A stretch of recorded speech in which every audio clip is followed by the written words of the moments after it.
Recevez la bonne humeur, madame, je me suis chez vous. Bonjour, c'est notre manière pour vous de vous saluer. Grand merci à la grande équipe de cette émission, aujourd'hui la prise de vie, assurée par Junior Omboui, mon frère. Grand merci à M.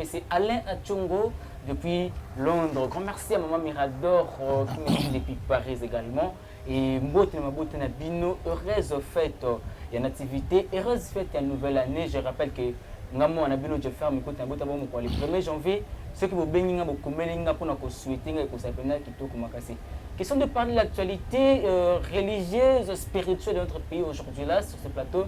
Nous avons un maître rouge, un maître praticien donc on a spécialité dans les nini, azali kosala nini pena na kati ya spiritualité to particularité na yé na kati ya spiritualité zali nini. Est-ce que ba spirituel peut les oyo bazali ko soutenir régime actuel?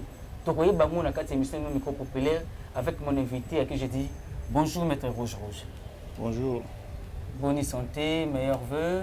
Merci, santé ça va. Tout sur la masolo na yambi a na qualité à grand maître spirituel.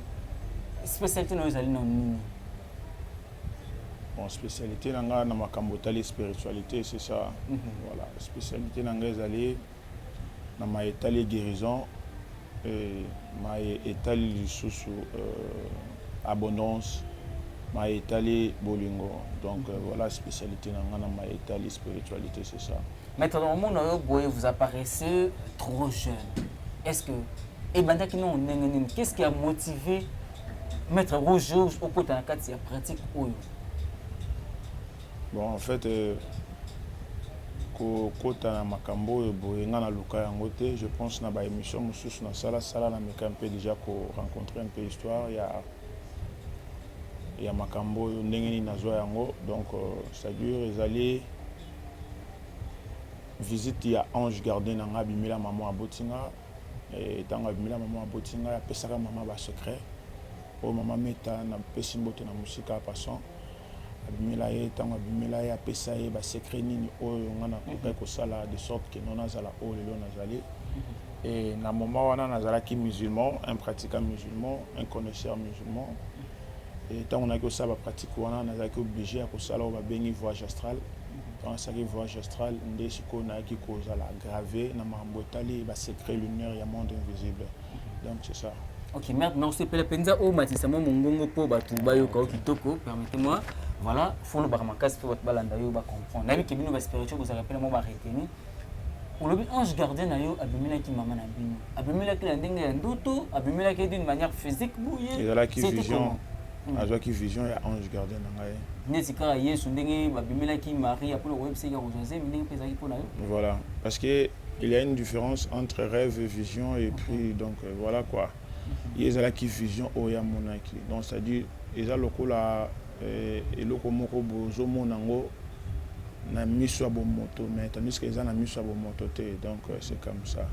Il y a ngona. Presque changement wana de l'islam. Oui, c'est ça, on de la magie, n'est-ce pas? On a magie, bateau ba spiritualité, tant on a magicien. La différence entre pratique aux dans l'islam et aux actuellement.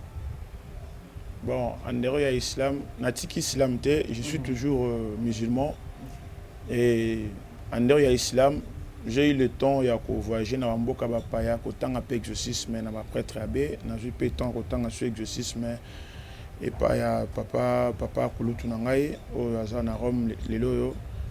Et en dehors de ça, j'ai eu moi temps qu'on courtoyer, comment dirais-je, secte moi mingi. En dehors il y a l'islam, donc c'est ça. C'est que les maîtres au Sangé, c'est tout le secte. Et belé na kati ya nzoto na yo risque za ranini osana oya islam ko sangisi oya rome ko sangisi ba oya tiba vaudou tout ça est-ce que risque za rater à la longue? Bon risque zali ceux qui osana pouvoir ya ko guider ba élément wana te soit ba entité wana te donc ceux qui zali na pouvoir ya supériorité te normalement un jour ko peut ça choc et retour. Donc il faut osala na pouvoir ya tétragrammateur oyo ya kokonza ba génie wana to pe ba force wana nyo surtout oyo za ko utiliser quoi. Donc c'est ça. Comment pour la prière osaka na temple moko oyo sangisa ba téta génie wana nyo surtout chaque génie ou à Gidakayo, Azal Moutnambouzan temple là, tu fais non, sanctuaire, net na kina on a ba sanctuaire moi mingi, ba bureau za moi mingi. Mais na bureau kaka moko on a ko kitisa bango ata 10 20 mais na ba air. Donc na ba air oyo na ebiki air oyo na okitsa oyo air oyo funa kitsa oyo air oyo funa benga oyo. Donc tant on a bengi il faut na ba pendenga ozongisa epo oyo akoyaka wana akuta ba force ba énergie ya génie mosusu te na kati ya sanctuaire, donc c'est ça. Donc génie na génie selon énergie na ye azape na spécialité la ye appropriée. Voilà, donc c'est ça. Et la question moko kitoko mingi. Donc eza lokola na bolingo. Donc eza na génie aza approprié ya ko sala makambo etali amour. Alors, ils ont peut-être makambo etali mbongo. Ils ont un génie approprié pour aider juste mutu makambo mbongo. Alors, ils ont un guide, un maître spirituel ou peut-être vraiment la connaissance on a été. Aujourd'hui, on a peut-être approché concernant makambo etali peut-être amour on a. Donc, bolingo na ye akimi peut-être ils ont besoin qu'il y ait la et tout consort. Donc, il faut bandenge ya ko invoquer topé ko évoquer esprit oyoyo. Azana capacité ya ko sala makambo etali bolingo wana, donc esprit azana domaine na makambo etali bolingo. Aussi longtemps que so bengi esprit oyo yaza peut-être makas na ma etali guérison peut-être miracle azana incapable ya ko résoudre ka wana, donc c'est comme ça. Ce que ça netulisi mutu oyo mobali to mwasi akimi tamsusu pour des raisons o ba mo tamsusu ba yebi soit ya faiblesse sexuelle oyo osala ndenge nini pour ozongisa mama.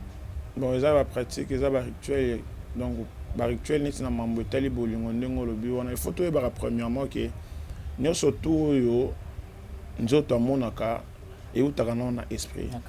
Donc esprit tango azui douleur à dégager yango na nzoto, donc c'est comme ça. Donc ils ont eloko moko te ko se passer sans que euta na kati ya spiritualité. Donc c'est-à-dire bandana na butu après apesi na moyo. Donc na pratique ya bolingo na sala yango 2 jours. Donc 2 jours il y a pratique, après au Pessinga 7 jours pour causer la réaction, donc c'est comme ça. Un jour et Simbate, il faut qu'à 2 jours. 2 jours, voilà. Et ça la peine de prière bien fait. Confort, voilà, c'est ça. Si quoi ce que pour la consultation à distance, yoza a va bola na biso bata mususu na Paris, bata mususu na Londres, ou ça la ndengeni. Pour ne que de bossa la resenga moi futa, moi poudre et comment ndengeni bossa la ndengeni. Poudre pour na yebé pour nanga. Pour na mutu o c'est la service. On tamsu mutu na Paris na pour ça tamsu o c'est les musala moko pour na moi c'est ton balin qui me yoza a na Kinshasa. Bon en fait wana shiko pour na distance ndozoloba. Na distance tu pour utiliser 4 éléments de la nature. Tozu mai, tozu moto, tozu mpepe, tozu mabele, tozu na mai. Donc c'est-à-dire na 4 éléments de la nature wana na mboka nyonso surtout 4 éléments de la nature ezali.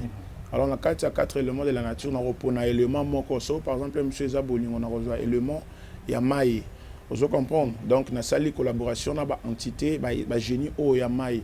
Donc, alors, on a un moto, on a zali maï, dans les esprits, baza capable, les esprits transporteurs, il y a maï, il y a élément, maï, comme on a tiré, c'est comme moto, on a pour satisfaire un état de besoin. Donc, c'est comme ça. Est-ce que comme on peut sali prière, mon corps, il y a un moto, mon corps, à côté, à bloquer les prières, il arrive à peu déjà? Bon, on les a des combats spirituels, les a possibles, les a là. Au sali pele mutu monde peut service, soit au sali mobali, ako kanga moi si na moi si pe côté azali ba bomba et pe mutu mo pe et contre. Dès ce qu'on avance ça la bloc, on faut passer dans la consultation spirituelle pour nous voir ba état d'âme, état d'esprit à moto oyo zo sala ba pratique. Donc bon so kutana mutu oyo ba simbi za puissant que yo maître rouge. Bon, en fait cause à la puissant puisque nga est trop dur. Pourquoi ils sont trop dur et puis vous allez impossible pour nanini. Impossible.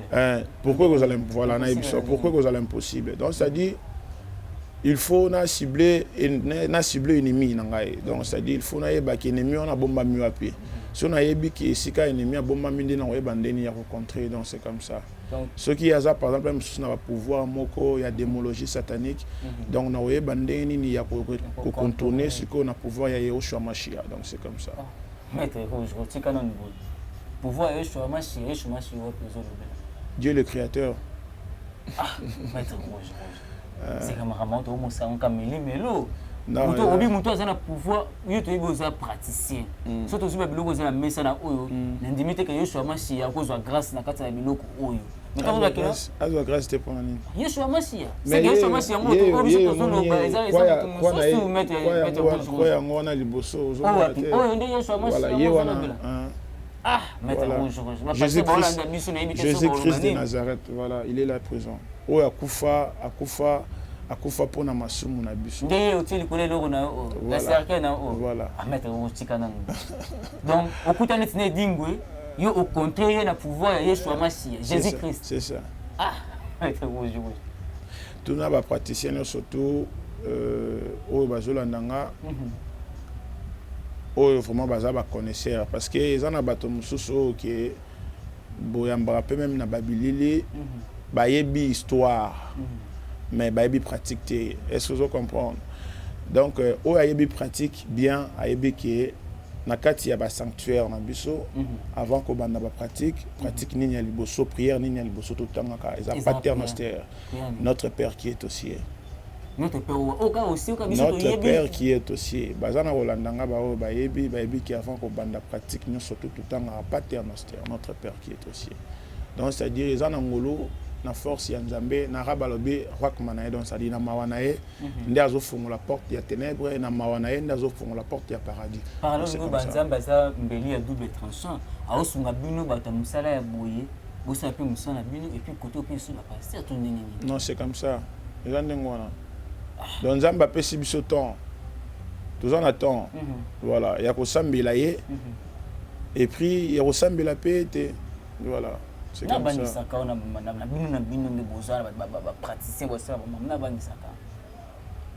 Ah bon, motabang sanga.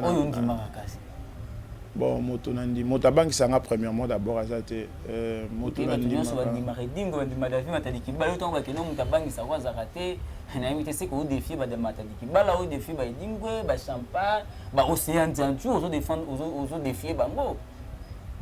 Bon. Na le but de motabang sanga za te to ki la ngona polémique te pona ko ezate ki to la mettre parce que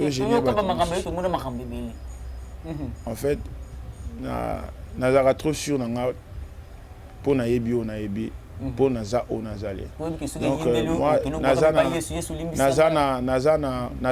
nazana moto à initier nga makamote. Donc nazana maître été o yazana maina makia le rôle ngana yo o ya initier nga makambo non. Je pense qu'il na otiko talisa yo orientation nga utina na ange gardien nga. Donc c'est ça. Na sali voyage astral ba graver ngo eza pouvoir ya supériorité ne non pratiquer les lois. Ils ont des contre nature pour ba qui ba batunyo so bazana ba père spirituel. Le père spirituel na yo eza ange gardien nga voilà, c'est ça. C'est ce qui fait ta force. C'est ça. Vous avez la force. La spiritualité, c'est pas beaucoup parler. La spiritualité, c'est beaucoup plus la pratique. La pratique, c'est ça. Tout le monde a même Bible, Yoshua Mashia, vous imposerez la main aux malades et les malades seront déjà partis pratique. La pratique au cours de la mission parce que tout le monde Yoshua Mashia, Oyayo, Olobi. Akili Colonna, c'est. Yo likolo ya cercueil oya yo yo biye za likolo ya cercueil ah oko sala biso na Yoshua Mashia no tozuma likolo ya cercueil bon ko ça net na ndenge ni na mité net mo démonstration ah bien beaucoup ma basé toujours dans ba démonstration pour nous s'il vous plaît monsieur moni démonstration eza force ya gudité ozolanda démonstration eza ba dégagement ya ba énergie. Est-ce que vous comprenez? Donc c'est-à-dire ils ont moto muso au sala la démonstration mais pratique ça dit peut-être muso soit bi ki sa moto soit à résoudre cas ya moto azana moto. Nous au moins na bato mingi baza ko anarchia ka bato nengo na ye pa nanga peut-être atekeli numéro akei aleki ka na ndenge tozo le kana voilà ndenge caméra za liboso boye aller asali yango et bato ba approcher. Et donc moi je suis quoi bi qui sera moto et vous allez c'est un lobby qui poser un numéro maître rouge parlons ngo baneti nini ataneti ngai bona sana nga ni maître ko tekela nga pe numéro na ko sali pe makamo c'est ça c'est possible na ko ici ba tout le monde va passer ba sala si C'est possible. Parlons-nous indirectement, qui c'est que ça va passer pour pouvoir. Bon, les gens à bateau va payer ça bango va le barangai moyen le bango j'étais donc ils ont secret. Bon, c'est quand même de la spiritualité. On ne t'oblige pas, mais quand même, pour convaincre, je ne sais pas si c'est possible. Bon, en fait, qu'on convaincre, c'est trop dit parce que les téléspectateurs, au Bazol en Abino, au Bazol en Abiso, ils ont peut-être, ils ont mis déjà, Bayebinga déjà, Balandarangai, et n'a profité peu que le Banabango va s'abonner massivement à la chaîne YouTube Nabiso Monde Spirituel TV. Donc, et pas un spirituel, même la chaîne, il faut qu'on monde spirituel. Donc, les téléspectateurs, au Bazol en Abiso, mais peut-être Bayebinga n'est pas là. Ils ont chaîne, ils ont. Il y a 3 chaînes différentes. 3 chaînes. Ah, ok. La chaîne partenaire, d'accord. Donc, nous avons prouvé que sauf que la pratique n'a pris na récite ya misala nanga. Donc, les akawana quoi. Ande on ngolo. C'est que na recommandé bango walanda yo na monde spirituel TV. Bota la mettre rouge aujourd'hui ba mamuso ça. Peut-être monsieur Koko ça là. Tout le monde va maki. Ba bougie rouge, ba parfum, na yo sur machine na bino baki. Est-ce que pourquoi cette représentation? Bon, et déranger. Non, tout solo là, non, faut pas comprendre pourquoi. Bon, là, on n'y a pas comprendre pourquoi pesa ici. Bon, en fait, par rapport à Yangonga, on va pratiquer mon rôle faïna salawa, et c'est coïncidé peu bien boyer, donc c'est ça quoi. Parce que toujours à pied levé, on est tout net pour aller à côté, vous vendez un caca boyer. Non, on va pratiquer mon rôle faïna salawa, donc c'est ça quoi. C'est un peu d'engon. Ce qu'on pousse en boyer. Seigneur Mbouizo, nous. Ceux qui vont gagner le porte, il y a bientôt yango. Donc c'est ça quoi. On va poudre. C'est ça quoi. Oyo, makati sokozo mona. Ils allaient contact les lumières nangai. Donc voilà quoi.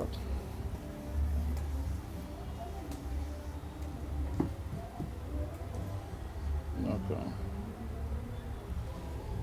C'est ça. Un ancien billet à Zahir. 20 000 Zahir, je vois. Bon, à Kalaï Moubisi.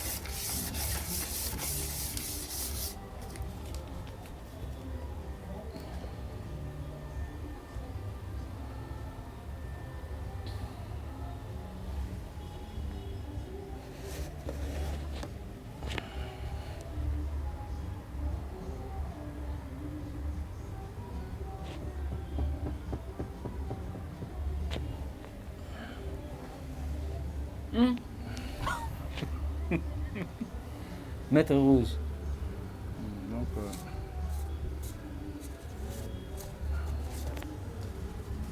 1, 2, 3, 4, 5, 6, 7, 8, 9, 10. Et puis ça se voit que ça va vrai bien, filigrane yangoyo. Je pense que on a vu ça à travers nos différentes chaînes. 1, 2, 3, 4, 5, 6, 7, 8, 9, 10. Ce sont vraiment de vrais billets à la Simbi. Ce n'est pas que nous faisons ta promotion. Et c'est là que tout le monde au serpent dans le d'ailleurs. Mais tu as conditionné. Bimi boy après ta bouffe. Et les mots n'ont pas si vous voulez aussi la journée. Non, il y a bon côté. Bon, en fait, les gens ils ont quand mais ils ont reçu donc utiliser en gros super bombe na banque super au sanini et en même temps j'en profite aussi pour annoncer na téléspectateurs au bazol en abiso ils ont bongo normal donc au liaka au sala kanango no soto lingi donc même ceux qu'on a besoin il y a porte-monnaie autobengi angélique porte-monnaie multiplicateur porte-monnaie de la fortune porte-monnaie du bonheur. Donc je suis là bien disposé pour nous couper. Quelles sont les conditions pour garder cette porte-monnaie angélique et vendre Quelles sont d'ailleurs les conditions? Dans le porte-monnaie angélique, les conditions existent. Ce sont des principes. Donc, il y a des principes il faut qu'on respecte. Chaque jour. Non. Non. Non, il y a 3 jours, il y a rituel. Il faut tant à Sambo, il faut la taboyer, il faut en malasi, il faut en bougie. Ce sont des principes qu'il faut respecter pour notre réussite dans le travail. Ça se passe comment, maître? Si on peut se porte-monnaie magique. Il y a la prière à chaque fois. Il y a une différence entre porte-monnaie magique et porte-monnaie angélique. Voilà. Porte-monnaie angélique, ils allaient porte-monnaie oyoyo et c'est un sacrifice humain. Angélique, voilà. Aussi longtemps que porte-monnaie magique, ils ont porte-monnaie oyo, il faut payer sa sacrifice humain pour bénéficier na yango, donc c'est comme ça. Ok, voilà. Maître, à part couper sa porte-monnaie angélique, donc on retient que Maître Rouge couper sa porte-monnaie magique, mais porte-monnaie angélique. Oyo, ils ont un sacrifice humain, mais contrairement à eux, ils ont un porte-monnaie magique, on est un sacrifice.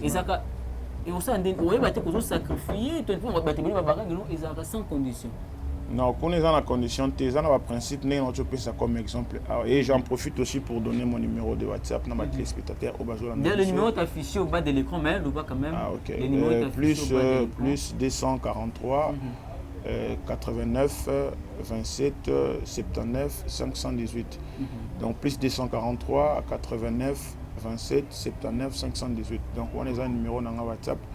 Moto peut-être on a besoin il y a des questions peut-être on a des locomoko les autres déranger. Nous surtout étaler spiritualité en général. Donc poliment ou approcher on se présenter et puis tout sur la ramala mondeng longo bani donc c'est ça. Voilà maître parce que to comme qui tana biso télévision Zangonga ba numéro non sur la fiction ou nous sur la poste ko en profondeur na masolo na maître rouge ou benga. Est-ce que les lots spiritualité ezali en cohérence dans le régime politique actuel parce que vous avez quand même besoin de carte mboka ce qui politique tout comme ça mboka mabe bilo pour moi bosser la musala bino malamu ezalité Maître Rouge personnellement aux jeunes qu'est-ce que Maître Rouge compte faire dans le régime actuel où il y a chef de l'État na biso Félix Antoine Tshilombo? Bon la question me revient, j'en profite aussi pour le téléspectateur bazola na biso oyo bazalia wana oyo bazalia wate to soutenir chef de l'État na biso président Félix Tshisekedi Tshilombo pour soutenir de loin et de près donc yo moto zwaka temps peut-être na 1 heure 2 heures ko sambelaka China mabondeli pour ba combat za makasi vraiment ba koko penzambe asonga donc c'est ça. Donc, vous allez prier pour le président Félix pour soutenir le pouvoir. Normalement, parce que normalement, le preuve en est que nous avons Asbel, le moni statut des amis de Félix Tshisekedi Béton. Voilà. Sigle AFKB. Donc voilà. Comme devise solidarité, amour, travail. Voilà. Donc. Ouais, tout le monde peut bien certifié amour, hôtel de ville de Kinshasa. Donc nous avons soutenu tant qu'un guide spirituel, nous avons soutenu chef de l'État. Donc spirituellement et puis moralement, physiquement. Donc c'est ça. Donc Maître Rouge, je retiens que non, à part cause de la guide spirituelle, vous soutenez aussi les chefs de l'État, vous soutenez aussi les institutions de la République parce que vous allez payer jeune premièrement et puis vous allez payer spirituel parce que les politiciens vont rappeler que vous avez tant de recommandations, vous ne pas la spirituel. En tout cas, moi personnellement, concernant l'association où je t'encourage, Maître Olinga, ils ont arnaqué. Ils ont dit escroquerie pour le comme Maître Rouge, nous connaissons tout le monde à champagne. Amemaki bandeko moko basi bakende kosala ba vivre basali accident na kati tomoni ba aseraka kana tu ayosha machia na oboye pe ba keko lelo oyo bandeko na bungisi molimo na bango pour na kaka ba maître spirituel mususu neti bino. Bon, en fait naza spécialité mais au moins na miyebi o nazali donc moto azana balinema na le preuve est que na otiko tali soa ke naza na moto yo atalisi o atangisi nga makamwa spiritualité donc naza vraiment différent na ba guide mingi donc c'est ça quoi. Merci beaucoup, Maître Rouge comme la Souka. Pour concernant l'association adhésion c'est-à-dire les alliés, est-ce que vous avez pour ça soutenir surtout côté association? Oui, concernant ma adhésion bato bazoyaka, donc kaka même numéro na pesiona, ceux qui ont besoin, voilà, ceux qui ont besoin peut-être il y a besoin info concernant l'association Asbel, donc même numéro, donc c'est ça. Merci beaucoup, retenez que nous avons reçu pour vous sur ce plateau de micro populaire Maître Rouge, c'est un traduit spirituel, guide spirituel, sur le marmure, sur la spiritualité, mais également, et le respect des signes pour un jeune ou un cadre de spiritualité, mais il soutient quand même les chefs d'État, il soutient les institutions de la République. Et lui, c'est que le régime où il y a Félix, les jeunes pénaux, les jeunes qui soutenir. Appelez Maître Rouge Banimo Zawana, ou bien pour la macambotale, bongo spiritualité. Ce que pour bien contribuer pour la association, vous appelez Malam parce que l'édifice est un maca brique par brique, il y a une brique, il y a une ciment, il y a une maille, il y a une maille, il y a une tout le monde qui est commun, mais en tout cas, quand moi je t'encourage et puis je te félicite beaucoup, surtout qu'on a une initiative. Il y a un traduit praticien, il y a un guide spirituel, en tout cas, sans flatterie, on n'a pas une première. Merci. En tout cas, continuez à les années arnaquer et on sait que nous sommes prochainement. Un dernier message dans le Balandio, parce que les numéros sont déjà affichés. Merci. Dernier message, que nayebi ki bato mingi o bazolanda ngai ebele baza na bapasi na mitema concernant makambo oyo bakutani nango to pe bazokutana nango et pas soi-disant maître et peut-être misusu pe baza na bapasi oyo ezotungisa bango etali spiritualité bo hésité te na kobenga na numéro eza affiché na bas de l'écran wana donc nazawana pona ko aider bino na kanyo surtout sauf rien et donc na batopé bazana besoin d'adhésion na kati association numéro pe kaka yango wana bo benga pona ko pesa na ba idée et donc c'est ça quoi. Merci beaucoup. Cette émission est complètement finie. C'était la Maître Rouge qui sont de parler de l'actualité et spirituelle. En tout cas Maître Mbongo on a aussi mbongo petit aussi cette émission mbongo ni moi na invité non autant pour la